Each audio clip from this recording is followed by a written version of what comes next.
How's my lipstick? It's good, okay. Hey guys, Jessie here from Tonkadale, and it's seed starting time. I love this time of year because seeds just symbolize like the potential of growth in the season ahead. Today I'm going to walk you through our tips for starting seeds indoors. We have this wonderful resource available on our website. We'll link it in our reel. It's a seed starting infographic and it just walks you through the steps. So make sure to find this and download it. Step 1.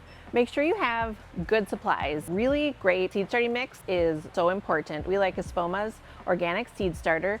Seed starting mix is different than regular potting soil because it's lighter and it's not going to suffocate and swamp out your seeds. Use a bucket and we're going to add moisture. We're going to make it moist so we can add it to our tray.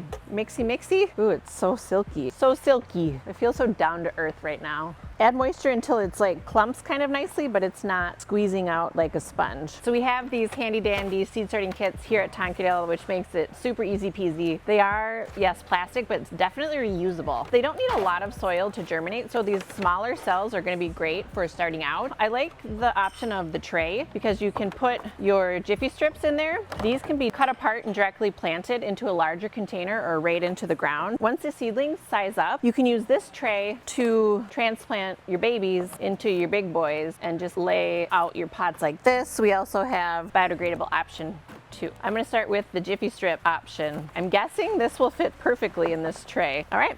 Let's add our soil. Just fill up the cells and tamp it down lightly. So I have 50 cells here. You can sow a lot of seeds pretty darn quickly. So think about what you're actually going to use. Plant some extra because seeds are cheap and they don't always all germinate 100% of the time. So a big question we often hear is, what should I start and when? And which veggies should be started indoors versus outdoors in the garden? Let's start with what I would recommend that you direct sow in the garden late April, early to mid-May. These are things that germinate quickly, have a shorter growing season, and they just do much better directly sown into the garden. So it's generally any root vegetables, so beets, carrots, and we have just the prettiest seeds this year. Look at this radiant radish mix. Yes, please. Brilliant beet blend. And then the Danvers carrot. So your rooty roots, direct sow in the garden. And then beans and peas, super easy to direct sow in the garden as well. So snap peas. And then anything like leafy greens like Swiss chard, lettuces, kale, arugula. Really easy to direct sow into containers or in the garden, in rows. Super short germination time and finishing time as well. What we mostly recommend that you start indoors are your warm weather vegetables. So these are vegetables that really don't like to be planted out until we are well away from that last average frost date. Any of the solanaceous crops, tomatoes, peppers, and eggplant, and the cucurbits, cucumbers, squash, pumpkins, those can be started indoors as well. You'll start your seeds indoors based on our last average frost date and then back it up a certain number of weeks. So peppers are really slow growing, especially hot peppers. Hot peppers you'll start 8 to 10 weeks before our last average frost date, which is May 15th in our area. And one of the advantages of starting your own seeds is that there are so many varieties to choose from that may not be available as vegetable starts in the greenhouse. And it's also less expensive. Your seed packet will have all the information you need for like how to plant the seeds, how deep to plant the seeds, planting out dates, just general instructions. I'll show you how it's done real quick. Seeds can be saved year to year, so you may not want to grow like 30 pepper plants of the same variety. It's really fun too to like check out the seeds and see what they look like. All of the season's potential is right there in the seed. General rule of thumb, plant them twice the depth of their diameter, so not very deep. Make a little dibble, and then I'm just going to put 2 seeds in each cell. So we started with our peppers. In a few weeks we'll come and do our tomatoes in the next row. Keep your seed packet too. So same thing with the tomato seeds. So broccoli and other cruciferous plants you'll plant 6 weeks before the last average frost date, so early April. These guys are tiny. So these I would just barely put below the surface of the soil. Next, we'll do cucumbers 4 weeks before last average frost date, about a fingernail's depth.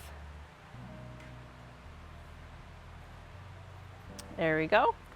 Save these for next year and keep them in a cool, dry place away from humidity. So if you have like a crisper drawer or a refrigerator that you don't use a ton, they can go there. Each year the germination rate does go down, but no big deal. All right.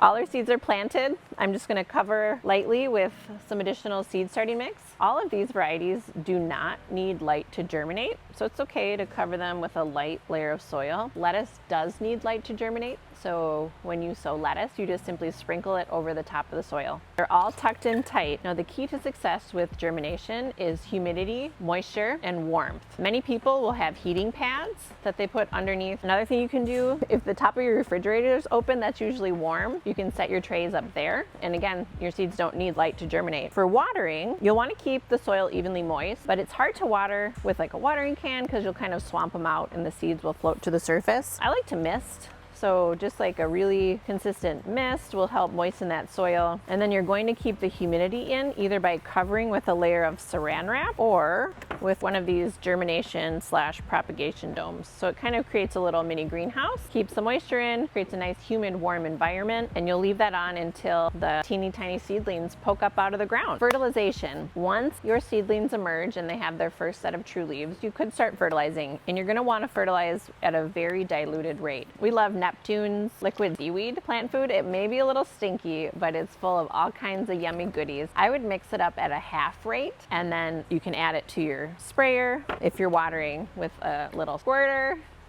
that could work too. Lastly, let's talk about light. So you're gonna need bright light once your seedlings pop out of the soil. You can achieve this with grow lights or fluorescent bulbs. A lot of people will kind of rig up fluorescent bulbs and then hang them right over their seeding tray and then raise them as the seedlings get taller and taller. You could use a grow light or in a very bright windowsill. Airflow is important, so if you can have maybe a fan going in that room so that you keep the air moving. Don't forget to label your seeds. I gotta do that right now. When I label the seeds, I'm gonna put the date, 213 pepper, and then I'll put the variety on the back. Bridge to Paris. Broccoli. The back of your seed. These tomatoes, depending on the conditions, will emerge within 5 to 10 days of planting. So we definitely have something to look forward to. Seed starting is such a low risk, high reward gardening activity that you can do inside right now. We're here to help you get started and advise on what to plant where and when. Thanks for watching, and we'll see you at Tonkadale.